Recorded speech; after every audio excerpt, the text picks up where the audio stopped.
Welcome back, guys, to episode 4 of Parables and Pastiche. And today we're going to start a three-part series on what we've termed irony poisoning. And hopefully, we're going to culminate in a formal, tangible definition of pastiche that will make much more sense to you. And if you've watched the previous episodes, you know that this is something that we've actually brought up in all of the shows that we've done thus far. And this is something that we've actually looked into quite a bit and talked about quite a bit because we really feel that pastiche has been cemented by this idea of irony poisoning. So today we were originally going to have Pastor James Carner on, but he had kind of an emergency. He wasn't really feeling too good. So over the next two episodes, we're going to try to get him on to discuss this either Wednesday or Friday. But as always, I'm joined with Devon and Prophet. So I'm going to go ahead and let Devon do the honors of just kind of starting us off because he's done well thus far. And hopefully you'll understand this topic a little bit more, and that's the goal. But for the quote to open today's episode, fire tests gold, and that meaning that a little bit of fire or trouble or stress is needed to forge and strengthen the soul. So fire tests gold. And while this may seem grim, some of the things we talk about seem grim, we want you to remember that it's all just a thrust in the forge of the soul. So don't worry about it too much. Just think about it and help others understand it when the opportunity presents itself. But Devon, go ahead and start us off with irony poisoning. Thank you again, Urban, for another amazing introduction. I think the best way to start off this conversation really it will be to kind of give a outline of trends in entertainment in America over the past, I would say, 70 to 80 years. And those trends are defined within massive leaps in innovation that create entire new mediums for people to be able to interface with the entertainment that their culture has to provide in that time period. And for the boomers, it was the revolution of at-home televisions and, eventually the colorization of them and the mainstream production of them. You eventually had a television in every single home by the 70s. And that was one of the main mediums that was used to pacify the boomers and some of the later Gen Xers.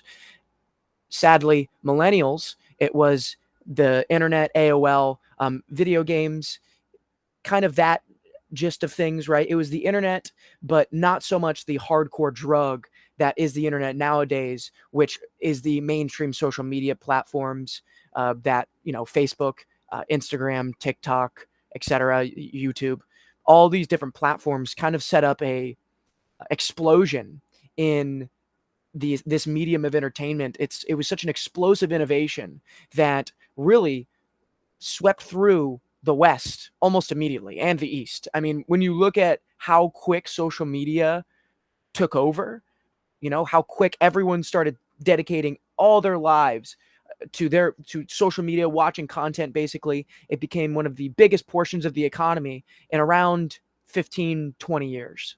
So this big explosion, right, always comes with consequences. The same way the boomer generation having this new innovation in technology and television made them a lot more likely to believe established. There wasn't that quick of a medium of information that was that mainstream, right, other than newspapers in the past. So it broke a lot of boomers' brains because if they saw something on TV, they would immediately process it as legit.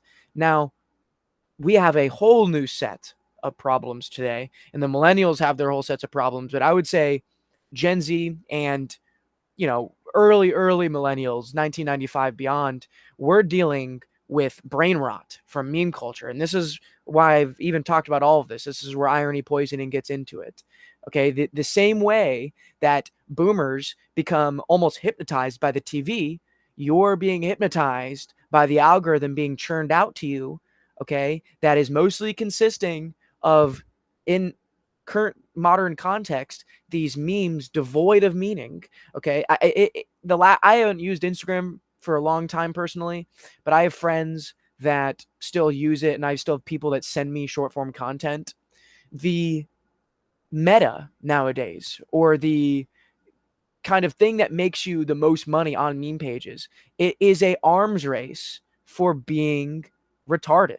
And that's exactly it. It is an arms race for trying to create the most slop possible, right? And this is what shit posting is, right? This is what modern meme culture is, and it got really bad after 2018, 2017.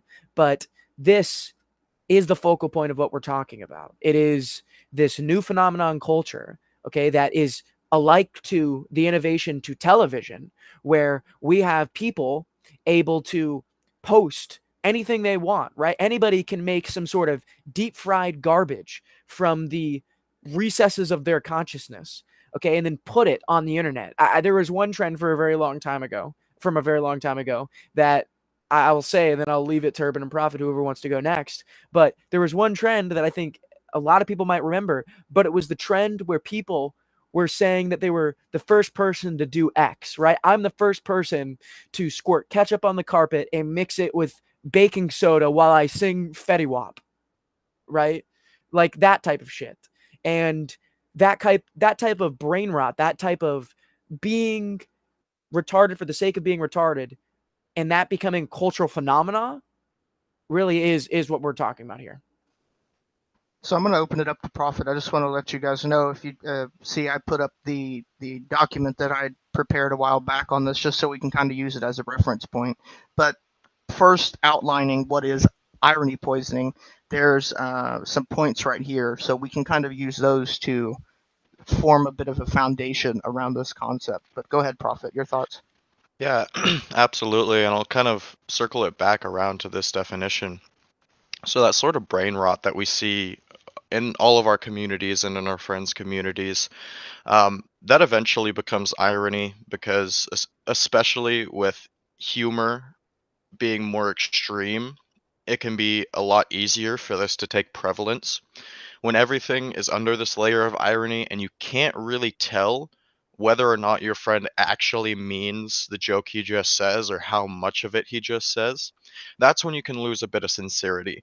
And when you lose sincerity on a small scale, you can overcome it with simple conversation. Hey, what did you actually mean? How did you actually feel?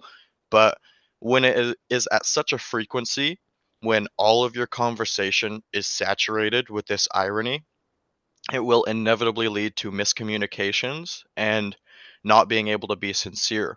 Now, on the other side, you will notice a lot of people using this as a defense mechanism where they simply don't have to have any of the consequences in the social world for any of the things that they think or say because, well, I was just joking and I just said it ironically, like, just take a joke, you know, or I didn't really mean it, it wasn't the time or place. And that's very much limited where social repercussions can come in and correct the way people are thinking. And as a cultural phenomenon, in memes, online culture, and in our everyday life, it's becoming harder and harder to have a real conversation with someone or properly probe what they think about something.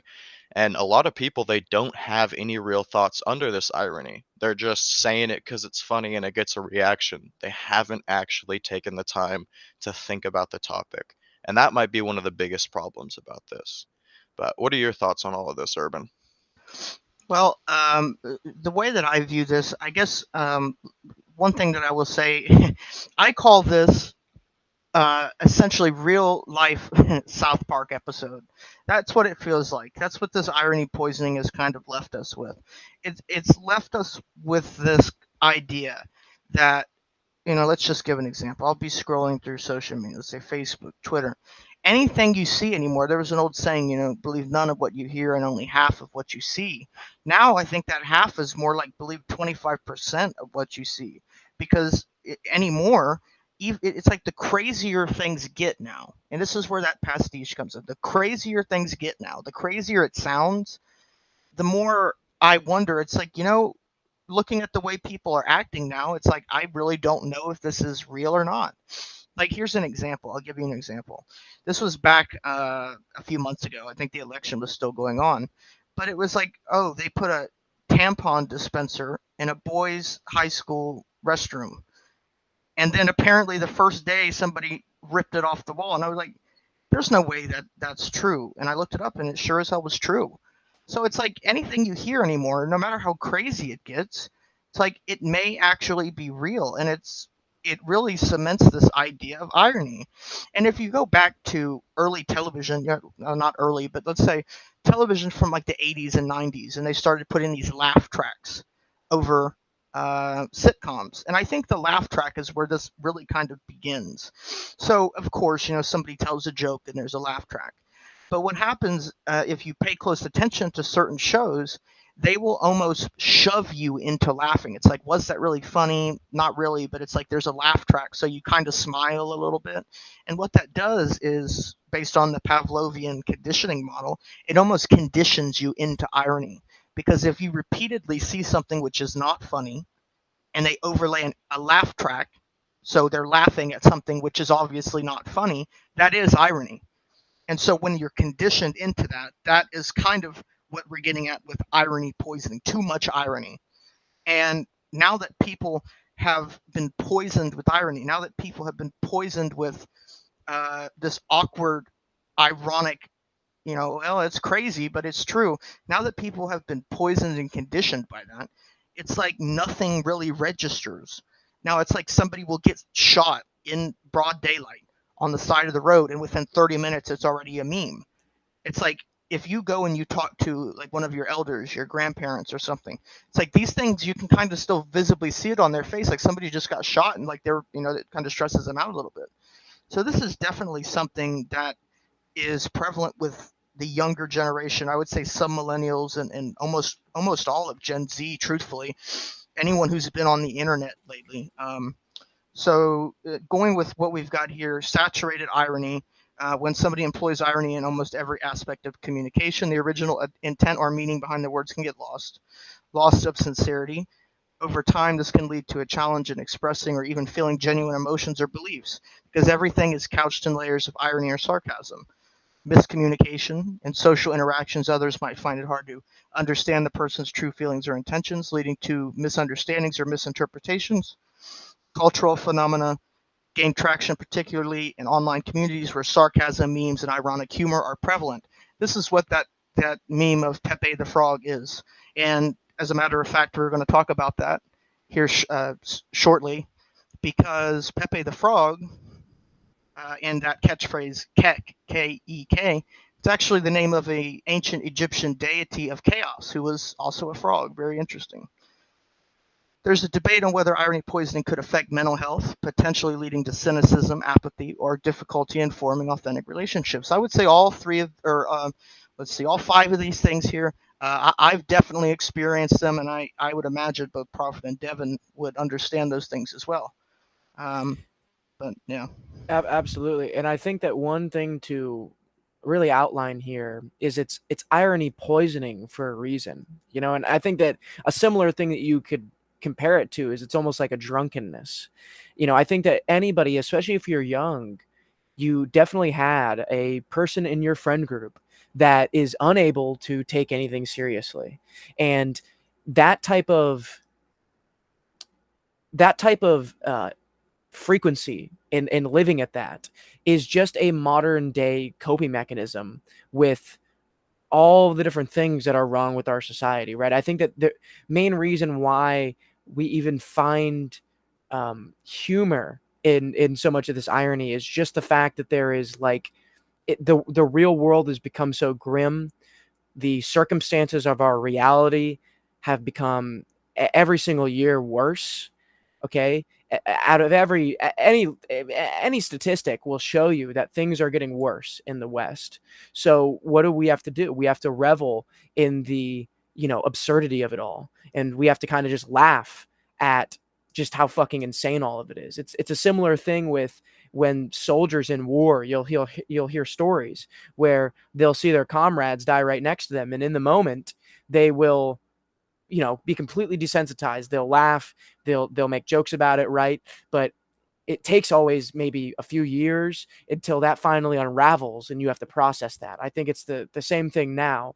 We are almost all, we've all been abused since a very young age by our parents' parenting patterns, the internet, all this early exposure to sexual content and to short form content and to gore and to graphic things. A lot of people in the younger generations were forced to grow up very young, and I think it's very much so associated with the level of mental illness and our affinity for this, ironic content. It's the same way that war soldier needs to keep it together in real time so he doesn't break down. We're to just keep it together and not breaking down, just not even acknowledging reality for what it is and kind of sitting in this state of irony that's preserving us. Yeah, go ahead, Prophet. Yeah, absolutely. And the the funny thing is that with so much therapy, when you really talk to people, they almost everyone, like you said, has been traumatized by something. And that's been devalued a bit because there's almost a competition. Oh, I had this happen to me. Oh, well, you had that happen. Well, this happened to me. So a lot of people feel this devalued sense about their trauma, or that people other places in the world have it so much worse, so I'm bad for even feeling this way. But the fact of the matter is, it's still trauma. It still had an impact in a society where we're not taking care of those impacts and we're just moving along. Those things will become real problems and real things you have to work through. And we're not in a war, but everyone has this deep trauma that they are just rolling over, whether it be alcoholics or people who are in the club every single night, or people who work all day, or people who game all day, or really in all of these categories, people who drench themselves in irony and people who drench themselves in pastiche to psychologically not have to unravel that trauma yet. And in a lot of ways, they can actually perpetuate that trauma. You know, I see a lot of irony poisoning in people's relationships close to me that with significant others. And the way that they communicate in tense and stressful moments, being so diluted with irony and second meanings and not really meaning what I'm saying and not saying what I'm meaning is absolutely still hurting them. I see the real damage it's doing. You know, it's continually traumatizing further and further themselves and other people. So, this irony poisoning isn't just a facet of our communication, it's really a much, much larger problem that has its tendrils in so many different aspects. And to me, it's almost the social lubricant needed for such extreme social change. Only with this much diluting by irony and with the allowed disassociation that comes with that could so many things be happening right now. And like you said, all of these statistics that show things are way worse now than they are 50 years ago, 100 years ago. Yeah, I agree with you 100% on all of that. What I want to go ahead and do is I want to take a look. I'm not gonna read all these just so we don't get caught up on them, but we're just gonna go through these bullet points because what I did was I started talking to Grok about it, and I think Grok is probably one of the more interesting AIs that will actually tell you about certain things that the other ones won't. So it was how have memes, what I've and other people have termed mimetic magic, how has it facilitated the spread of irony poisoning? So first and foremost, what is a meme? Under the traditional definitions, if we're using these old words, old dialect, memes are essentially spells and sigils. A sigil is some type of icon or, think like a logo or something that invokes some subconscious theme. And so that's what a meme is, okay, everybody's worked at a retail job and everybody knows that one customer that the meme's about. So that's a subconscious mythology, I guess, that we all kind of share. Anyone who's worked in retail, everyone knows that customer. And so when they pair it with these catchy, phrases or whatnot, that's essentially just a spell paired with a sigil. And that'll come up next, so we're going to talk more about that. But that's why we call it mimetic magic, because it is a form of magic if you understand what's going on. So rapid dissemination of memes, layered meanings and irony, community and subculture formation, anonymity and detachment, content saturation, echo chambers and confirmation bias, cultural impact, a shift in communication norms, and memes as commentary. So I want to just kind of get your guys' ideas. You can choose one or two of these to talk about, and then we'll just kind of let everyone get a little bit of a note on these, and then we can kind of move on a little bit. So is there any one of these that either of you have something to say on? Yeah. Well, on the layered aspect, um, when these memes are so layered, what it does is I think it has an innate formal property of pulling people apart and creating discord. Because as irony intensifies and there's these different contexts that are very much decontextualized, that only a few people understand, the more layers there are, the less applicable it is to everybody. And what that does in pragmatic social situations like a school or a work environment, not necessarily as much online, is this naturally pushes people who aren't in the know further away. And this can create social discourse, psychological um, disdain from those types of people. I mean, it really is, they're not in the group. And as these jokes evolve so rapidly, it becomes a how often am I in the group and how often am I the butt of the joke. So that also lends towards the phenomena of the destruction of in-person social connections, which are becoming less and less frequent, and these networks themselves are becoming much, much less vast. But that's all I had to say on that point. Yeah, I think the content saturation point is very important, just because content saturation is almost the preconditions necessary, right? It's almost the same thing with, um, it's the greater ailment is irony poisoning, and content saturation is, the necessary preconditions to create irony poisoning. And I think that the speed at which you can watch content, the speed at which you can consume memes on all these different platforms. We talked about this last episode, the infinite scroll. It really does rot your brain. The same way, boomers or Gen Xers will get brain rot from watching a TV for too long, right? Have those that stereotype of the boomer that just sits and watches his TV all day, right? It's the same thing. I mean, what's the difference between a zoomer sitting and scrolling all day, right? It's that um, constant positive feedback loop that is created through this slot machine mechanic that is built into short form content and that is built into the meme culture. Another funny thing too to outline around this is, ask yourself, right? Whenever you're on Instagram or some platform looking for memes, looking for a funny picture, whatever have you, it really does. It's like a hunt, right? It's like looking on a menu for a food that the food that you want, that you like, right? Or it's like scrolling through the channels to try and find the movie or TV show that interests you the most, right? It really is this selection process, this subconscious selection process that has been completely flipped on itself to game human psychology, to better addict people and to better keep people interfacing, so people do get brain rotted more and people get more poisoned by irony.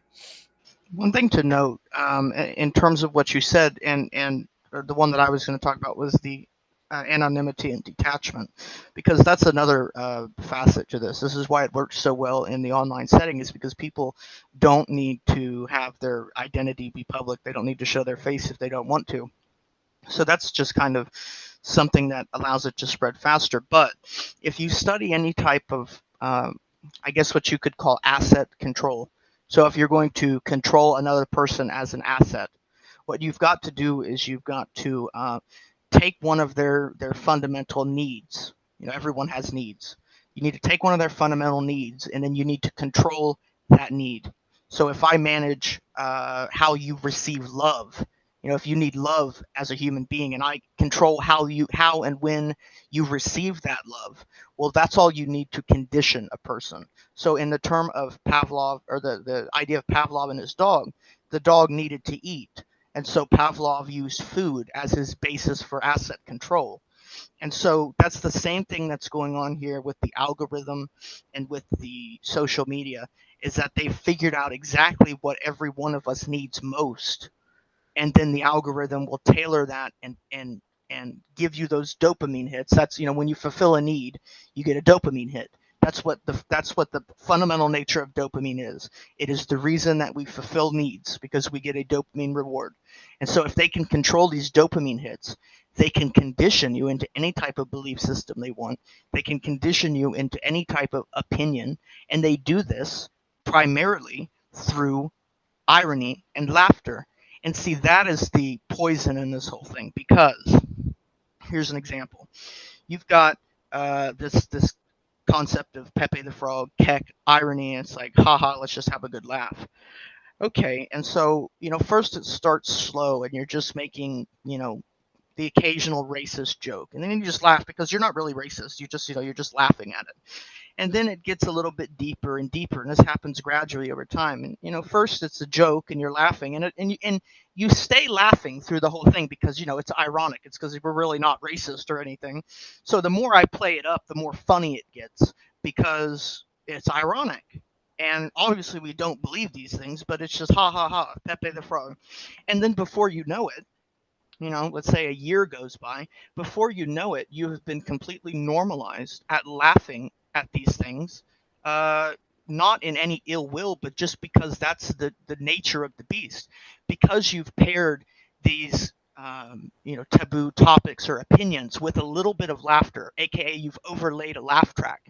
So if I, tell a racist joke and then I press the laugh track button, if I do that enough, people will participate and conform to the group. This works in group dynamics. People will conform to the group, and then before you know it, you've got a group of people who are really not racist, but I mean, they're sitting here laughing at the most racist jokes.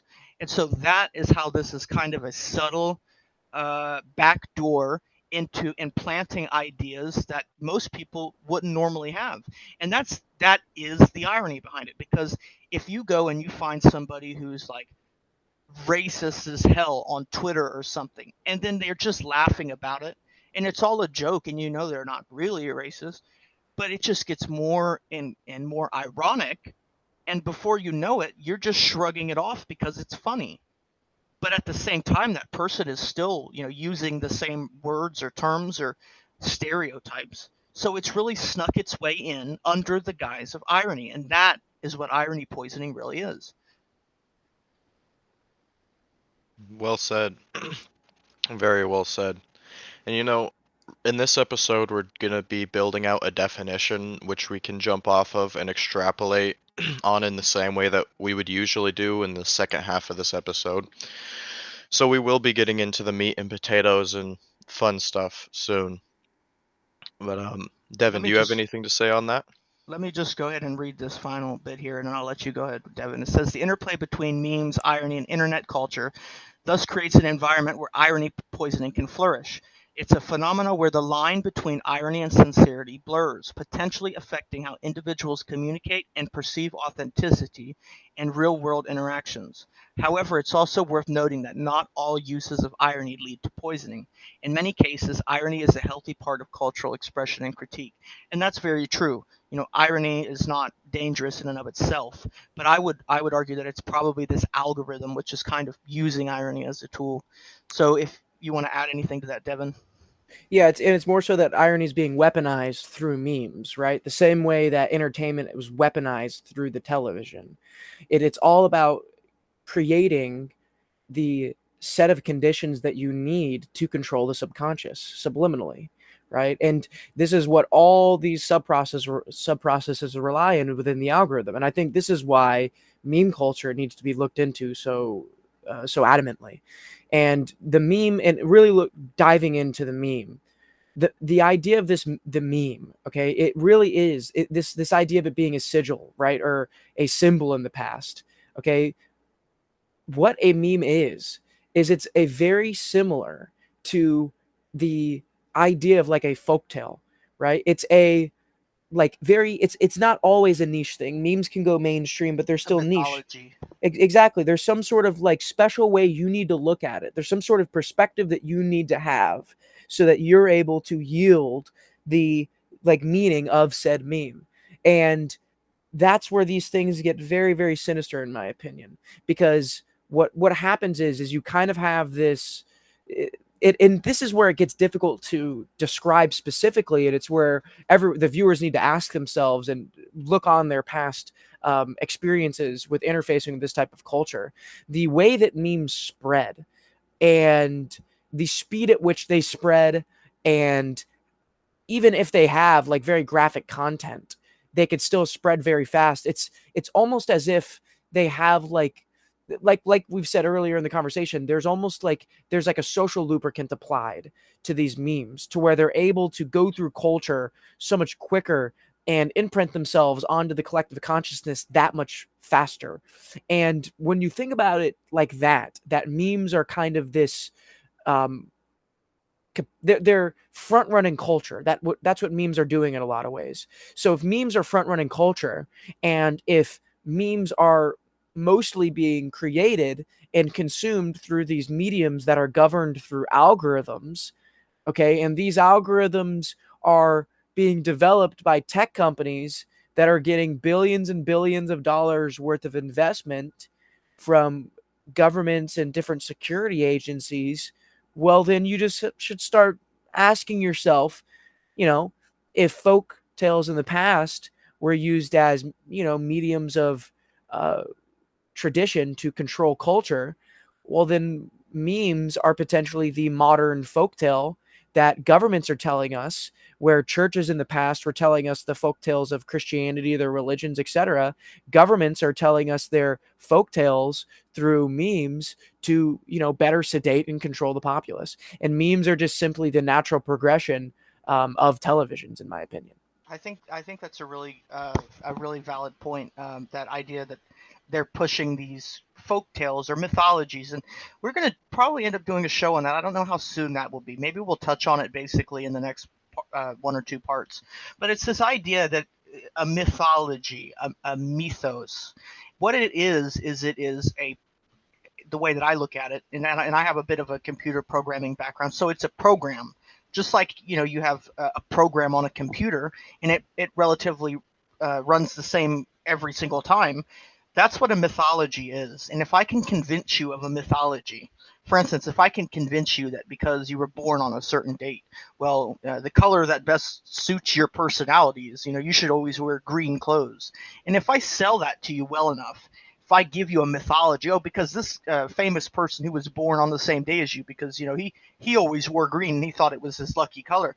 Well, that's a mythology. And if I like a used car salesman or a magician, and real magic is much more akin to a used car salesman or a stage magician or Donald Trump. In my opinion, Donald Trump is a very skilled magician, and it's that even if you don't necessarily agree with what they're saying, they can spin it so well and they can use words so well that you find yourself falling for it. And so that's what a mythology is, and I like the way that you link that. But real quick, I'm just going to read this. What are sigils? This is an important concept to nail home, and then we can discuss it. After I read this, I'll let Prophet go ahead and comment on it. But what is a sigil? In traditional occult practices, a sigil is a symbol used for magical purposes. It's often created by condensing a desire or intention, I'm going to add, or a mythology, into a unique abstract design. The sigil is then charged with energy through meditation, visualization, or ritual, and released to manifest the intent. Purpose. Sigils are meant to bypass the conscious mind, directly influencing or manifesting in the subconscious or the universe. So the traditional sigil would be something like, you would spell something out, and then you would use the letters to form a symbol. And then to charge that sigil, you need some type of, in the meme context, it would be a shared experience. Because I understand this meme, because I worked in retail and I know about how, let's just use this as an example. A meme is that, old people don't know that to take their card out of the little slot, to sit there and, ding, ding, ding, and they don't know to take it out. It's like a lot of people who've worked in retail know exactly like who that person is, and they've dealt with so many of them. That is the charging of the sigil or the meme, because we all can relate to it. And now it's in the subconscious mind, because a couple hours later I'm going to forget about that meme, but it's still fresh in the subconscious mind. So that's what a sigil is. And now with technology and graphics and stuff like that, it's become much stronger. So, Prophet, let's hear your thoughts on memes as sigils, and you can kind of bounce off some of these points here. Absolutely. I think it's integral to this whole problem. Uh, and like you were saying, in the computer world, it's so much easier. Up until about 6 years ago, maybe 5 years ago, SpongeBob memes were everywhere. And that show, a majority of them came from the first 3 seasons. And that was released so long ago, and all of us had watched it so young. You can look at it as if all of those little clips had embedded themselves in our heads, and it took until 15 years later for them to be given meaning. And I think the best example of charging them, giving them that meaning, is the Chad meme, because it's been around. It's the dichotomy of I'm the big, strong, cool, right, and you're the weak, stupid, uncool, lame. They were able to charge this image, Chad, with that energy of the alpha and the better and the one up and the tough and the trying through and pushing through the hard stuff, that you can take any dichotomy now and put a soy jack on one side and a Chad on the other side, and everyone is going to know in Gen Z exactly what you mean, what you were We're gonna trying to bring that say up about them tomorrow. We're gonna emotionally. talk about it. Now that you said that, it had completely slipped my mind. But I've been fascinated in this soy jack, Wojak culture. It's a little new, but it's fascinating because they're like little dolls. These people are dressing up little dolls in Photoshop or whatever, and they're sitting there playing doll with them in these hypothetical situations, which are interesting, but I think it's worth a look into. So I think for the show tomorrow, we're going to do a little bit of research into the Wojak concept, and we're going to talk about that as part of Irony Poisoning. Playing dolls is funny. That's literally what those fucking videos are. It just reminds me of some like retarded little girl playing with her dolls, like with these like basic like, yeah, that's actually a really funny connection that you made. Yeah, totally. So Do you have any thoughts on this, Devon? oh yeah, I think that it's a really good way to look at this, especially continuing that the idea of the subconscious, manipulating the subconscious with these mediums, is understanding that what Urban was talking about, where the way that memes are cemented is through this process of that experience being shared with another person, that is almost akin to a neuron firing. And what the collective unconscious is in humanity, and this is a concept that we could take really far into other episodes and we haven't really got to yet, but this idea of the collective unconscious is what culture develops from. And the collective unconscious is also what trends bubble from and all these different types of things. And if memes are being cemented through this kind of subconscious reaction function between two people, and they're carrying these messages in them because they're essentially these modern sigils, it's very fascinating because it really is structuring an entire new way of cultural expression for the good or the worse, right? I'm not going to particularly. I think that a lot of these things are for the worse. I think that we can make a lot of these things for the better, but I think for the most part, you have to take this at face value and realize that this is a fundamental reformatting within the way that the collective unconscious forms for humanity. And I think that the implications that is going to play into when it comes down to culture in the West, and even some parts of the East, is going to be very profound. And I think that all of these different behaviors that we're talking about that are bubbling from this type of culture is essentially coming from this larger concept of us really reworking this landscape of the collective unconscious of humanity and making it that much more malleable with these technological mediums. Those are all very valid points, and I want to go ahead and nail home these last two points here. And it's first is subliminal communication. So subliminal communication, and let me just state this, and perhaps this will be a future episode, but the concept, and again, I'm just using this old language that they would use. It's called, a spell. Disney has got you thinking a spell. You wave a magic wand around, there's some sparkle. No, a spell originates in words, and that's why they call it a spell. But the three aspects to a spell is some type of language game, maybe jargon, doublespeak, legalese, some idea where I have more control over the language being used than I do. That's the first part of a spell. The second part is repetition and circular reasoning. Repetition, and that these memes keep popping up, keep being shared. The circular reasoning is, well, why is that meme true? Well, it's true because the mythology of the meme is true. Well, why is the mythology of that meme true? It's because the meme is true. So it just goes and circles around. I mean, the meme is just a self-proving prophecy. If I can get a meme to blow up and it's not even true, which has happened so many times, that would be a good example of it. It's because the reasoning is circular. Now, the final part is where it ties in with the subliminal communication, and it's that you need enough reinforcement with partial real-world truth for the mind to suspend disbelief. Suspension of disbelief is what happens when you read like a book. It's fake, but it's like obviously you're going to play the storyline in your head, and you're going to pretend like you're in the story. You suspend your disbelief to go down the path of the mythology.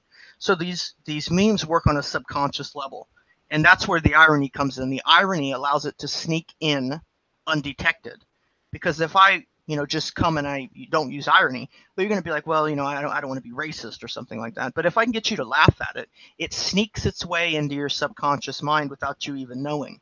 So there's that reinforcement with partial real world truth, and it's the irony. It's the irony. It's like, was that really funny? No, but it's not funny, so it's kind of funny. Circular reasoning. Memes operate similarly by embedding ideas or critiques in ways that might not be immediately apparent. Their humor or simplicity can make them bypass critical analysis, embedding their message more deeply.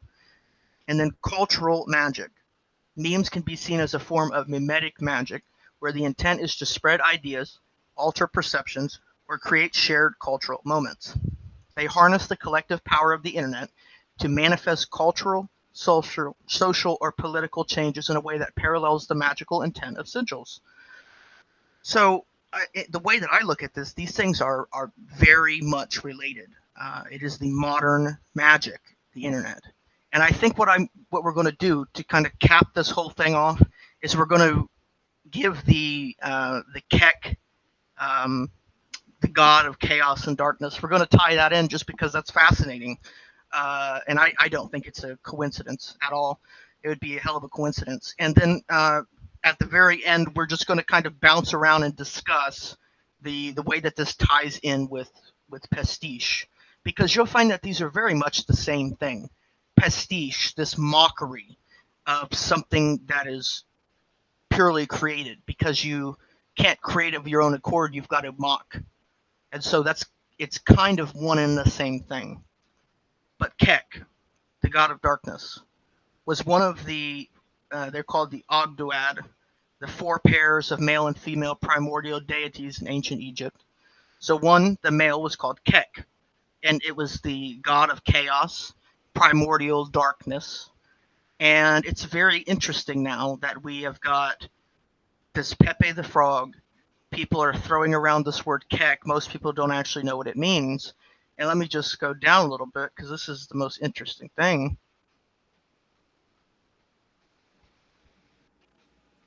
Here we go. This card from the Illuminati card game. This is why I could tell you that I do not believe this was coincidence. Everyone probably knows about the Illuminati card game, but one of the Yeah, that's cards, crazy. the Frog God. It says the idols are both frightening and silly, and nobody knows why the masters keep them around. You may interfere with a privileged attack on either side. No other players may interfere unless they use other special cards. Interference is an action for each group that interferes, and use of this card is an action for the Frog God. So what's up with that? That's very fascinating. The idols are both frightening and silly, and so that's kind of what these memes are doing. For instance, let's just say, the ha Nazi stuff. It's like, don't get me wrong, so many people today have become very alarmingly comfortable with Nazi jokes. And that's the frightening and silly. It's like, okay, it's a little goofy, we're all laughing at it, but it's, it should be a little frightening that we're able to laugh at, something that's by all means extremely serious that a lot of, people have been hurt by. So it's both frightening and silly. And so this Illuminati card game, the Frog God card, is just fascinating. It's fascinating, and I just can't believe that this is all by coincidence. So I got a lot on this, but we're not going to have enough time to do it all together here. I'll just go to where I've highlighted these. You guys can go ahead and take a look at some of the highlights and comment on them. So let's go ahead and hear from Prophet. Yeah, well, I just wanted to say kind of on the function of the last point you made. The meme itself, I think another way to look at it is that dichotomy between silly and frightening is that I've met a lot of real people who have Pepe posters who have absolutely no, they just think it's a funny meme, haha, like Kek just means lol, and like that's just Pepe smoking a blunt. That's pretty funny. But then on the other side, the meme is used by people who specifically use it because normies don't get it and normies wouldn't use it. So there's a dual-sided nature to it, and I think that goes back to how deeply it embeds itself. It's that the meme itself embeds before the meaning is given to it, and you can almost play with the meaning a bit, and you can change the meaning. And by changing the meaning of the meme, you can change the meaning of everywhere the meme has been used and everywhere the meme has been used to denote meaning, which would signal a very strong top-down control over the meme and influence of it. But as for the highlighted points right here, it's very interesting that this, what we would understand as a meme that is naturally developed, has so many reflections and associations with, like, the ancient Egyptian god. It looks like it has the same name. The card describes almost exactly how the meme functions, and it also points to the god. It's a very interesting topic. I'd like to know Devon's thoughts on it. Yeah, I think that it's just goes back to that subconscious manipulation aspect. A lot of people nowadays don't really take into account their content diet. They don't take into account how much of their behavior is accounted for through their subconscious, and discounting all those mechanisms is what gives this god, or quote unquote god, his power. It's through the kind of unknowing manipulation. It's a hypnotization process, and that's why it is a subconscious manipulation process, right? And it really does reside within the recesses of people's consciousness. And like Urban was saying in the past, it is a function. It is mostly a function used to desensitize people to things that in the past, um, you know, were seen as something that you couldn't even talk about to someone in private company. That now things have gone completely mainstream. That you could have done that in the past with, and it really just is it's the fundamental breakdown of decency in culture. It front runs that, and it really is it's just an amazing bellwether for the rotting of the West. I mean, the West will keep rotting in irony until we finally establish some sort of basis to establish our lives on that God was in the place of before. And not to just quote Nietzsche out of nowhere, but I think that the problem when people are reading Nietzsche, especially in the work where he exclaims that we have killed God, um, is that they think that he's saying that we've killed God in glee, right? But the other side of the quote that nobody ever continues is we have killed God, and how will we ever gain the holiness to wipe the blood of God from our sword, right? How, basically meaning, I probably botched that quote, but the quote's basically meaning, how will we ever become worthy as a species to be able to create our own meaning? Whereas God was that meaning in the past, right? And this, this embracing of irony is in lockstep with the breakdown of meaning in society, right? And until we find some sort of new God, or some sort of new religion to base our existences off of as a society, um, you know, irony and the frog god will maintain its dominance. Exactly. And it's not going to be a god of other. And that seems to be the direction that the collective is heading. It's like a rebellious teenager doing the opposite of what their parents told them. When what truly has to happen is I guess the word would be redemption, but it's really a you have to sit at the same perspective that the last god was created at. And we'll say what I mean by that is our understanding at absolute depth, our peak articulation of God, right? If we don't create that and revitalize it and create a higher definition image than what was before, and rather we create a mockery and we create the opposite of, then it's never going to work. It has to be a higher image, a higher resolution image of what was before.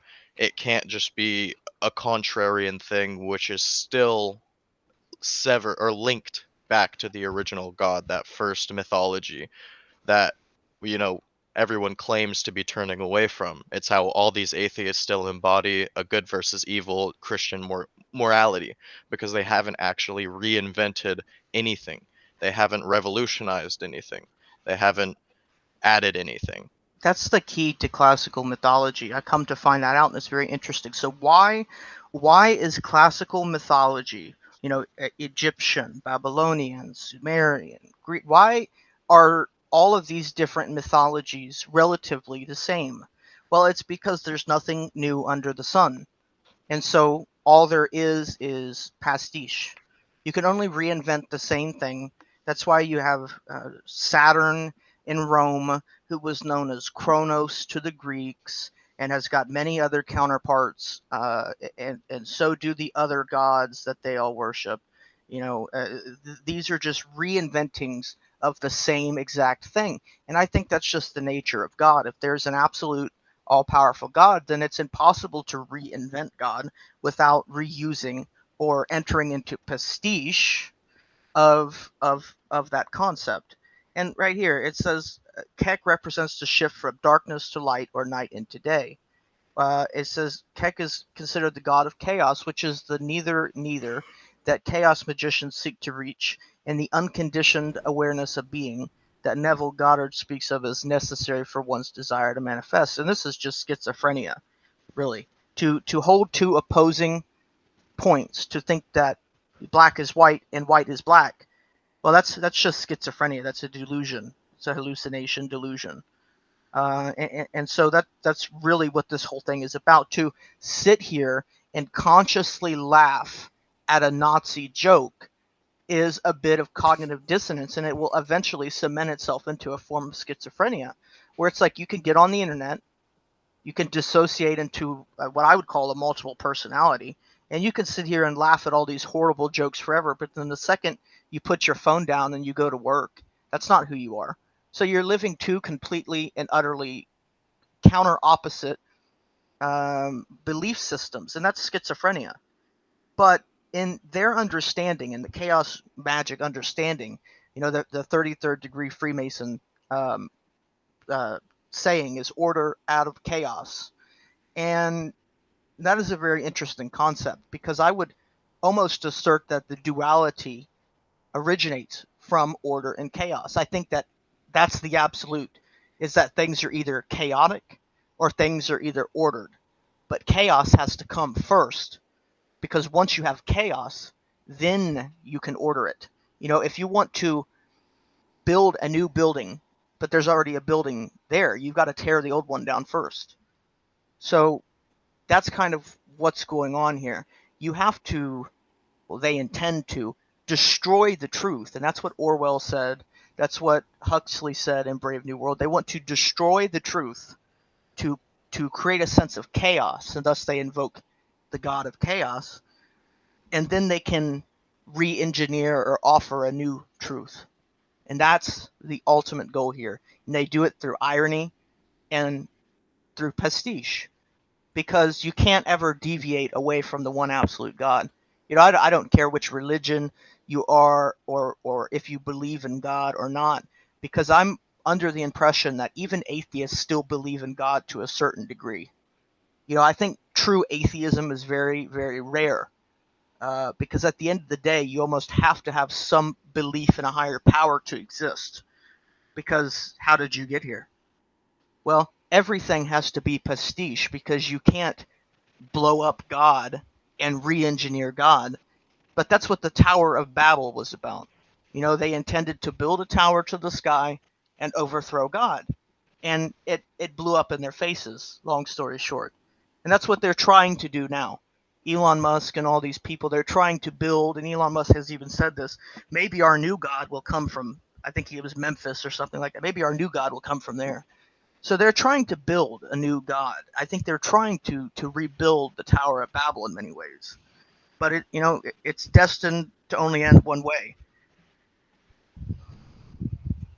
Yeah, no, sure, and I think that's a good way to kind of start wrapping up this episode too, because we need to ask the viewer and to take the to take the god making capability out of the hands of people that I think would negatively impact all of humanity, right? What needs to happen is each person needs to have that individual relationship with God and try and live a better and, more virtuous life each day, And I think that's why the ideal of Christ, not to get super religious, but the ideal of Christ is one of the best examples in at least a Western content diet to look for and look towards as an example. But that's the most important thing. You have to find your own individual meaning, and you have to have your own individual relationship with God.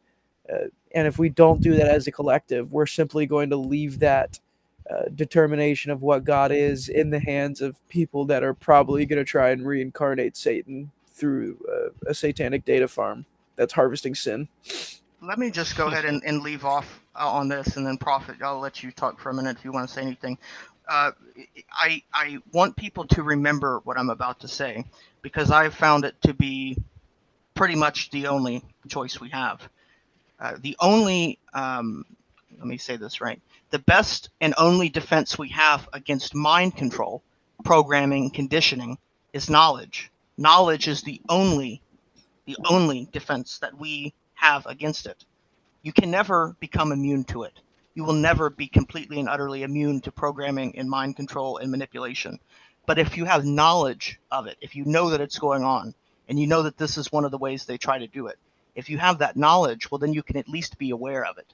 So knowledge is the only defense against mind control. Prophet, do you have anything to say before we wrap this up? Absolutely.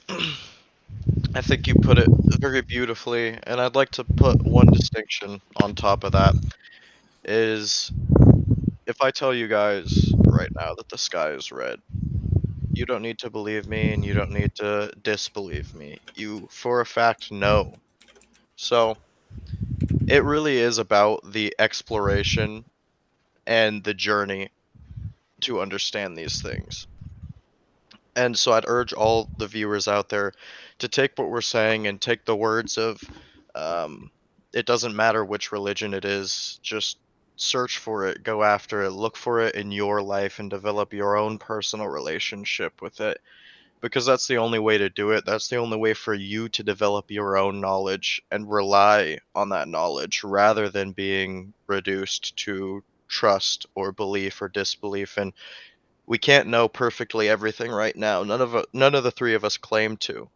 But if you're focused on gathering actual knowledge and you're focused on answering these real questions, you will find an answer that satiates what the question you were really trying to ask was.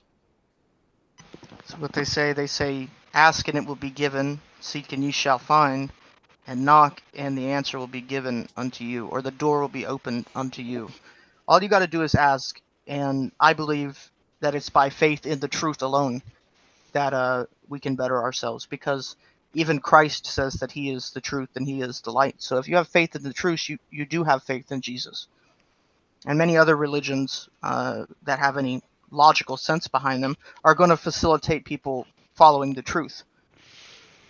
So Absolutely. And you can see parallels between Jesus and things like Krishna, but I will say, if you feel drawn to a Western religious path, go find what you need to find there, but understand that you will have a hard time finding cultural, contextual signals for where to integrate it into yourself. So it'll definitely be a lot more homework on you if you're answering these questions through a Eastern Hindu type of angle. Just one last little piece. Just read the Bible first. But with that said, guys, we'll have more on this topic. Wednesday will be the next show, and we'll do part 2.